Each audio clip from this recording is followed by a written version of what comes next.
Hey guys, welcome back to my channel. One of these days I will settle on a location of where I'm constantly going to record. This is my last video in my house here. I'm moving back to school on Thursday, so I'm gonna start recording at my house at school. So I'll have a settled location there. Since I seem to be at a different position every video so far. Um, I'm at 5 videos so far. It's kind of like insane, but not. I guess not really. 5 videos is not that much, but I still remember the first one like it was yesterday. I don't know why I always have to say weird stuff like this. All right, I guess that's the fun of it. So today I wanted to focus on mental health. I felt like in my Q&A question video, I did a lot of focusing on fitness, which I love to talk about. I could talk about fitness all day. Um, but I wanted to talk a little bit about mental health and kind of open up further about me with my what I've done to deal with my own mental health. So, obviously mental health is probably, I'd say, like, your mental health really does control your emotional health and your physical health. If you're mentally in the right place, then you can definitely, it's easier to motivate yourself to get in a better place physically and emotionally. But if you're mentally so stressed out, then you're not going to feel motivated, which means you won't want to work out or like do anything active. And it means you're going to be stressed, like on edge, angry, upset, stuff like that. So I think it's the biggest thing to get under control. Um, it's like every time I open up about like certain things in my life, I feel like nervous to do so. I wanted, obviously, like I want to do this because it's it's a way for you guys to get to know me better, and I feel like my channel is a no judgment zone because I'm the creator and I say it's a no judgment zone. Um, but mental health for me was always hard.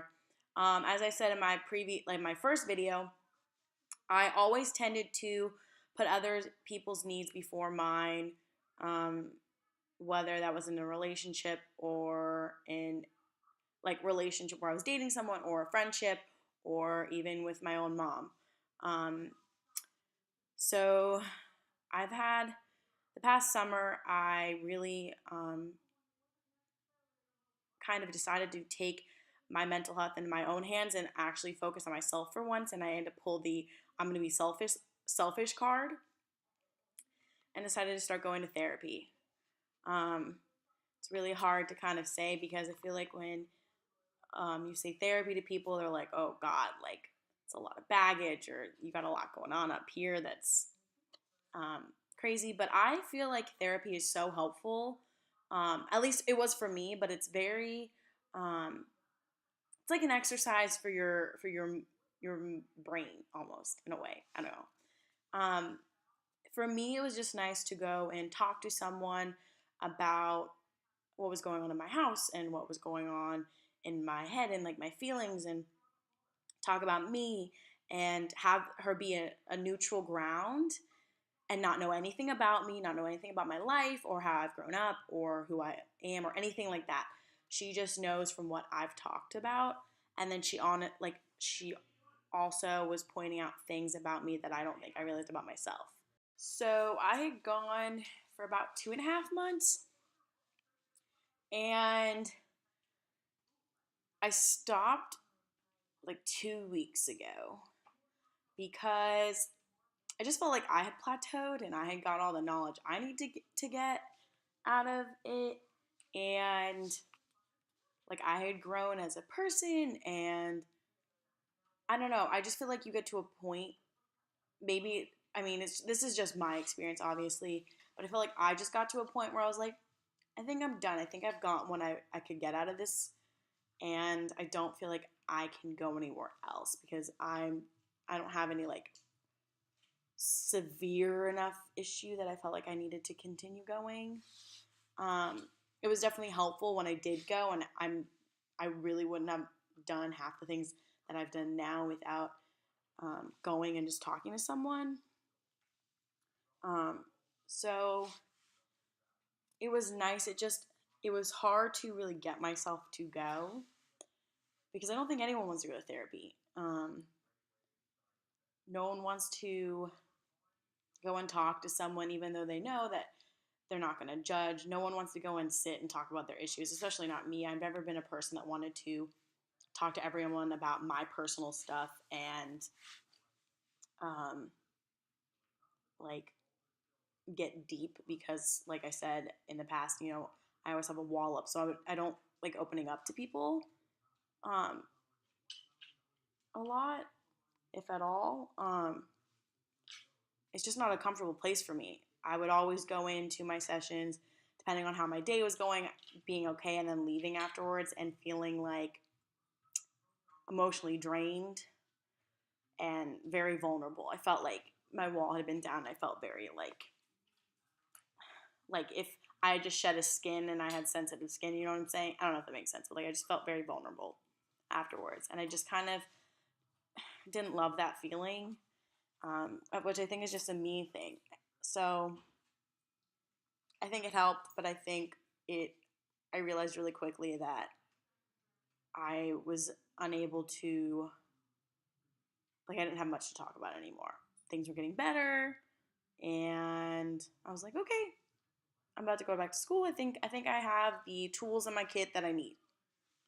Um, but definitely the first few times I would go in and be like, I have nothing to talk about, and then next thing you know, she'd be like, okay, well that's all we have for this session, this hour-long session. I'm like, oh my god, did I really just talk that whole time? Um, but then it literally just I knew when I went into my last session, I was like, I know this is it. I don't got any more in my in me that I want to talk about that I feel like is really affecting me currently. Sure, we could talk about my whole, past, my whole childhood, but I don't think that affects me much now. I'm much older. I'm 21, so I don't think something that happened to me when I was 3, not like I remember something, but I don't think something that would happen to me if I like when I was 3 is going to affect me now. So, I don't know, that's just a decision I made for myself. Um, but now a lot of mental health for me is trying to keep the positive people in my life and either not talk to the negative people or completely get them out of my life. That's, I feel like, is the biggest thing, is to cleanse your, not just cleanse your body, but cleanse your who you talk to, who you interact with. If you don't need negative people in your life, Debbie Downers, people who are just, gonna be mean to you or try and not support your dreams and aspirations. So for me, I've done that, and now I have like my small friend group, and I'm okay with that. I'm not looking to be the most popular person in the world. I'm not looking to have 100 friends. I'm okay with having 5 friends that I know I can trust and know that are positive and are going to support me no matter what I do and just want me to be happy. And I think that's important too for your mental and emotional health, is to always go through and cleanse and be aware of what people are saying to you in conversations over text, because that can be big. But yeah, that's my little spiel on some of my mental health. I think that's what I want to focus on this week. I think I want to do like every week. I don't know what I want to do with this channel as far as like formatting, but I'm thinking maybe like do 1 week of mental health, 1 week of like physical, emotional, something like that. I don't know. But as always, please like this video down below with a thumbs up. Leave a comment down below if you liked this and what you do for your mental health. And if you thought this was helpful. Also, if there's a particular video you want to see me do next, leave that down below. And yeah, it is Monday. It is the beginning of the week. I hope you guys have a fantastic rest of your week. I will see you guys back on this channel on Friday, not here, but I will see you back here on Friday. Remember to smile no matter how bad your day is. I know I've been having a lot of rough days the past few days, but just try and laugh at something. You know, for me, sometimes my mom will just say something stupid to make me laugh, or I'll play with my dog or something. Just do something just so you can smile once in the day. That's my goal for you guys. Anyways, I will see you guys on Friday. So sorry that was a long outro. And yeah, remember to feel well. Thanks, guys.